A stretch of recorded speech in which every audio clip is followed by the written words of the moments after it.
علمی point number 6،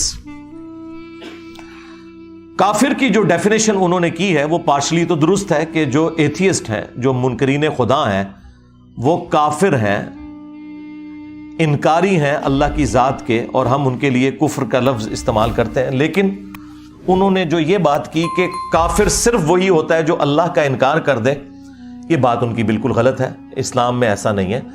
اسلام میں بنیادی 3 عقائد ہیں. نمبر 1 عقیدہ توحید، ایک خدا کو ماننا، اس کے ساتھ کسی کو شریک نہ ٹھہرانا. نمبر 2 عقیدہ رسالت، یہ عقیدہ رکھنا کہ اللہ تعالیٰ نے انسانیت کی رہنمائی کے لیے انسانوں ہی میں سے پیغمبروں کو چنا، اور وہ پیغمبر خدا نہیں تھے، نہ خدا کے بیٹے تھے، بلکہ صرف وہ خدا کے ریپریزنٹیٹو تھے، انسان ہی تھے، اور ان کے ذریعے انسانیت کو اللہ تعالیٰ نے اپنی تعلیمات سکھائیں. اور عقیدہ نمبر 3 ہے عقیدہ آخرت، کہ آپ جو کچھ بھی دنیا میں کرتے ہیں، مرنے کے بعد اللہ تعالیٰ آپ کو دوبارہ زندہ کرے گا، اور آن دا ڈے آف ججمنٹ، قیامت کے دن آپ اکاؤنٹیبل ہیں، جواب دہ ہیں اللہ تعالیٰ کی بارگاہ میں ان تمام اعمال کا جو دنیا میں آپ نے کیے، خواہ وہ حقوق اللہ سے متعلق ہوں یا حقوق العباد، یعنی اللہ تعالیٰ کے حق ہوں یا اللہ کے بندوں کے حق. اگر آپ نے ان کے ساتھ نیکی کی ہے تو اللہ تعالیٰ آپ کو انعام دے گا، اور اگر برائی کی ہے تو اس کی آپ سزا پائیں گے. اور یہ تمام ریلیجنز کے اندر یہ کامن چیز ہے. ان تینوں عقیدوں میں سے کسی ایک کا بھی انکار کر دیں تو کافر ہے. صرف خدا کا انکار کفر نہیں ہے، بلکہ ان تینوں عقائد میں سے کسی ایک چیز کا انکار کر دینا بھی کفر ہے. اصل میں وہ یہ ایک کامن ٹرمز کے پوائنٹ آف ویو سے بات کرنا چاہ رہے تھے، اس کی وجہ سے وہ آپ سمجھ لیں تھوڑا ٹریک سے ہٹ گئے کہ بت پرستی کا جو دین ہے اس کو ماننے والا بھی کوئی کافر نہیں ہوگا، کیونکہ وہ پیچھے تو ایک ہی خدا کو مان رہے ہیں. تو چونکہ ان کا اوورال نظریہ ایک خدا کو ماننے کا ہے، لہٰذا وہ کافر نہیں ہے. تو اسلام میں ایسا نہیں ہے. اسلام میں بت پرستی جو ہے یہ کفر اور شرک ہے، اور یہ ایگریڈ اپان ہے. آج میں جتنی بھی گفتگو کر رہا ہوں ان میں سے کوئی ایک بات بھی ایسی نہیں ہے جو مسلمانوں کا کوئی ایک فرقہ اس کا ڈینائل کرتا ہو. یہ وہ عقائد ہیں کہ جو ایگریڈ اپان ہے، چونکہ قرآن کے اندر لکھے ہوئے ہیں. تو کسی بھی دنیا کے مسلمان مکتب فکر کا ایسا عقیدہ نہیں ہے کہ بت پرستی کا ماننے والا جو ہے وہ کافر نہیں ہے، یا وہ جیوز اور کرسچنز جو خدا کے لیے بیٹا تجویز کرتے ہیں، اس کی اولاد تجویز کرتے ہیں، وہ کافر نہیں ہے، وہ کافر ہی مانتے ہیں. اور قرآن حکیم اپنے اس مقدمے کے اندر بالکل واضح ہے. اس حوالے سے انہوں نے ایک آیت کوٹ کی جو اکثر نان مسلمز جو ہیں وہ اپنی اگنورنس کی وجہ سے غلط کوٹ کرتے ہیں، اور بعض اوقات مسلمانوں میں سے بھی لوگ کوٹ کرتے ہیں. یہ آیت جو ہے وہ سورۃ البقرہ کی آیت نمبر 62 ہے، بڑی مشہور آیت ہے، اکثر آپ نے مختلف لوگوں سے سنی ہوگی. میں نے اس کے اوپر کافی دفعہ گفتگو کی ہے، اور میری تفصیلی ویڈیو اس کے اوپر ریکارڈڈ موجود ہے، کیا یہودی اور عیسائی بھی جنت میں جائیں گے. ان الذین آمنوا والذین ہادوا، بے شک جو لوگ ایمان لائے یعنی جو مسلمان ہیں اور جو یہودی ہیں، والنصارى اور جو نصرانی ہیں کرسچنز، والصابئین اور جو صابی ہیں. یہ صابی عموماً لوگ سمجھتے ہیں اس سے مراد ستارہ پرست ہیں، ایسا نہیں ہے. صابی دین ابراہیمی کے ماننے والے لوگ تھے.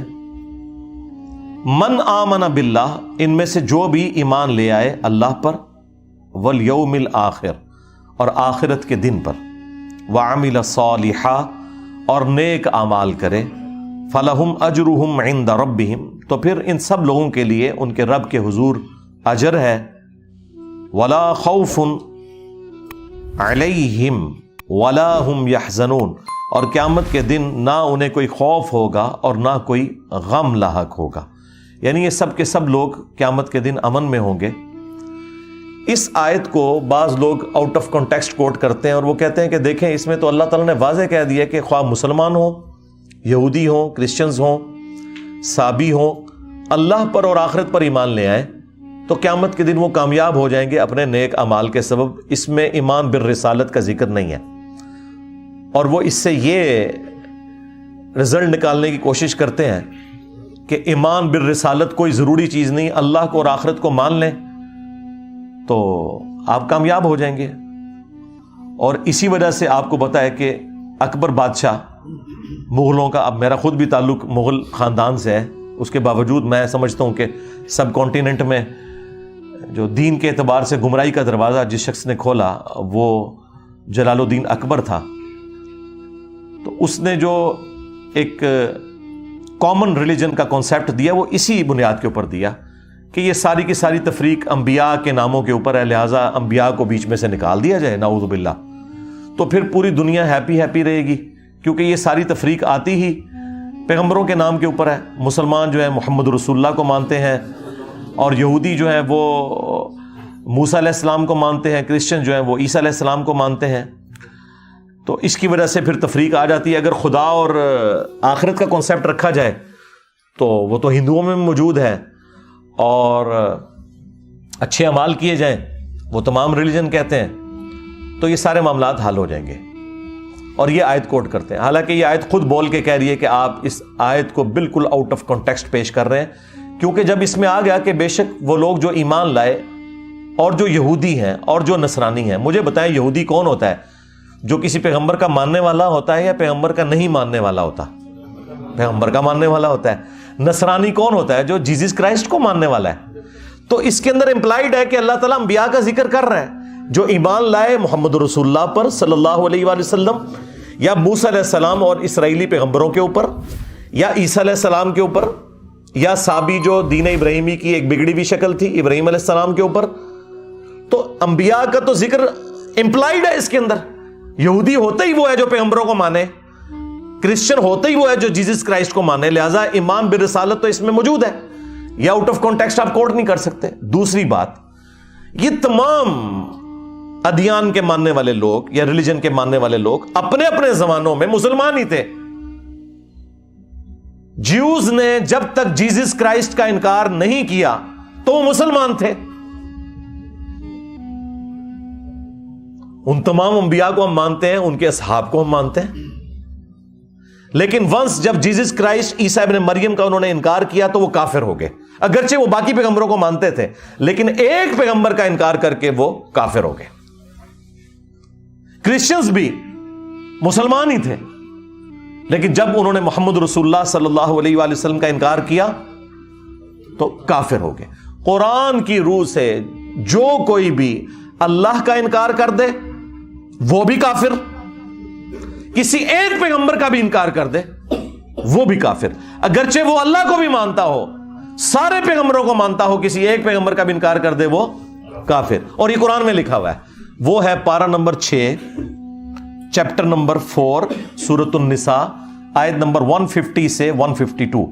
ان الذین یکفرون باللہ ورسلہ, بے شک وہ لوگ جو کہ کفر کرتے ہیں اللہ کا اور اس کے رسولوں کا, وَيُرِيدُونَ أَن يُفَرِّقُوا بَيْنَ اللَّهِ وَرُسُلِهِ, اور وہ اس تلاش میں رہتے ہیں کہ اللہ اور رسولوں میں ایمان لانے میں فرق کر لیں, کہ اللہ کو مانیں گے پیغمبروں کو نہیں مانیں گے, یا اللہ کو مانیں گے فلاں پیغمبر کو مانیں گے فلاں کو نہیں مانیں گے.